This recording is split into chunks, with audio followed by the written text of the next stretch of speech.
আজকে কিছুক্ষণ আগে আমাদের বাংলাদেশের সাবেক যে স্বৈরাচার সরকার প্রধান শেখ হাসিনা এবং তার দল আওয়ামী লীগের একজন নেতার মাঝে যে ফোন আলাপ হয়েছিল, সেই ফোন আলাপটি ফাঁস হয়েছে।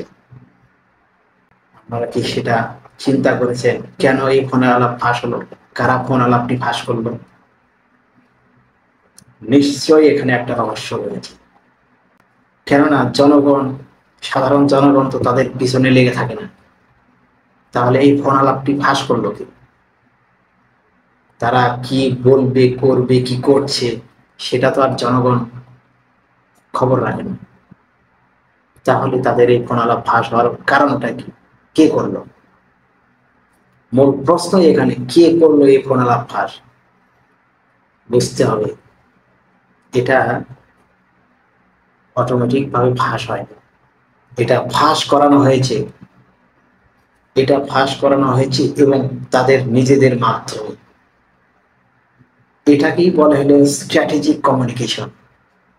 আর এই পদ্ধতি, এই ভাব, এই কৌশল অবলম্বন করে বিশেষ করে যারা মিলিটারি, যারা যুদ্ধ করে, তারা স্ট্র্যাটেজিক কমিউনিকেশন এই ধরনের পন্থা বেশি অবলম্বন করে, যেন শত্রুর দুর্বল পয়েন্টে আঘাত করা যায়। এই পদ্ধতি এই শেখ হাসিনা এবং তার দোসররা অবলম্বন করেছে। কেননা ওই শেখ হাসিনার যে সমস্ত দোসর রয়েছে বাংলাদেশের প্রতিটা সেক্টরেই তারা এখনো অবস্থান করছে, তারা এখনো বসে আছে।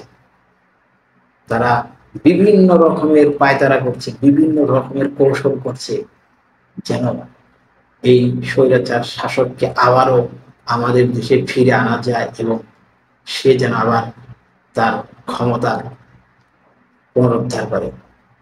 এই পদ্ধতি তারা অবলম্বন করছে, বিভিন্নভাবে করে যাচ্ছে।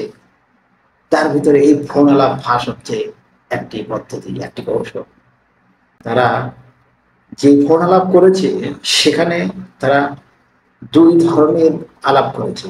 এক ধরনের তাদের দোষ, আর আরেক ধরনের তাদের গুণ। এই দোষ গুণের সংমিশ্রণের যে ফোন আলাপটি, এটা করার কারণ হচ্ছে যেন এই সমস্ত ফোন আলাপ শুনে ক্রোধ এবং রাগান্বিত জনগণ কিছুটা হলেও দুর্বল হয়ে যায়, তাদের প্রতি একটা সহানুভূতি সৃষ্টি হয় এবং তাদেরকে আবার দেশে এনে সাদরে গ্রহণ করে ক্ষমতায় বসায়। জনগণের ভিতরে একটা সিম্পেথি তৈরি করছে তারা, জনগণের মনকে দুর্বল করছে, তাদের অসহায়ত্বর কথা যে প্রকাশ করছে, তারা তাদের দোষগুলো স্বীকার করছে এবং তাদের গুণ, তারা কি কি ভালো কাজ করেছে সেগুলোর সংমিশ্রণের আলাপ জনগণের মাঝে প্রচার করছে, যেন জনগণ ঠান্ডা হয়ে যায়, তাদের রাগ, ক্ষোভ, ক্রোধ এগুলোকে আস্তে আস্তে ভুলে যায়। আমি সাবধান করছি বাংলার জনগণকে, বাংলার দামাল জনগণ, বাংলার সাহসী জনগণ, যারা এই স্বৈরাচারকে হটানোর জন্য অবদান রেখেছে, তারা সাবধান হয়ে থাকুন। এই ধরনের কৌশল, এই ধরনের ফাঁদে কেউ পা দিবেন না। তাদের বিচার আমরা করবই। এই দেশের মাটিতে করলে করব, আর না হলে সৃষ্টিকর্তা কর্তৃক সে একা একাই নির্বাসিত হয়ে তার নিজের বিচার সে অটোমেটিক ভাবে পেয়ে যাবে। কিন্তু আমরা কখনো তার প্রতি সহানুভূতি দেখাবো না, কেননা তাদের চরিত্রের ভিতরেই রয়েছে স্বৈরাচারিতা। তাদের স্বভাবই হচ্ছে স্বৈরাচারিতা, জালিম। তারা কখনোই ভালো মানুষ হতে পারে না, তারা কখনোই জনগণের কথা চিন্তা করবে না। তারা সব সময় জনগণের উপরে অত্যাচার, নির্যাতন করেই যাবে যদি সুযোগ পায়। তাই জনগণকে বলছি, এই ধরনের ফাঁদে কেউ পা দিবেন না।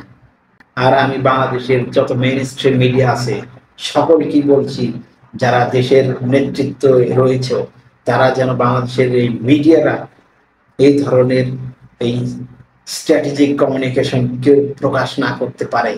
তারা যেন এই আওয়ামী লীগের কোনো যোগাযোগ এই বাংলাদেশের মাটিতে আর প্রকাশ না হয়। এটা করলে বাংলাদেশের জনগণের কঠিন রাগান্বিত মনটা আস্তে আস্তে দুর্বল হয়ে যাবে। আমরা তাদের প্রতি আবার সহানুভূতি দেখাবো এবং তাদেরকে সাদরে গ্রহণ করব। মানুষের মন যে কোনো সময় গলে যায়। তাই মেইন স্ট্রিম মিডিয়ার প্রতি আমার একটা আহ্বান, তাদের কোনো ফোন আলাপ, কোনো ভিডিও অডিও কোনো কিছু প্রকাশ করবেন না। এক সময় আমরাই তাদের প্রতি আবার দুর্বল হয়ে গিয়ে তাদেরকে আমরা সাদরে গ্রহণ করব। পরবর্তীতে তারা আবার সেই তাদের আগের স্বভাব, আগের আচরণ অবলম্বন করে আমাদেরকে ধ্বংস করে দিবে, আমাদেরকে ভ্যানিশ করবে। আমরা চাই না তাদের প্রতি আর সহানুভূতি দেখাতে, তাদেরকে আমরা আর গ্রহণ করতে চাই না। তারা নির্বাসিত হয়েছে, নির্বাসিত অবস্থায় থাক, তারা তাদের পাপের ফল ভোগ করুক। আশা করছি সকলেই এই বিষয়ে সতর্ক হবেন এবং সজাগ থাকবেন।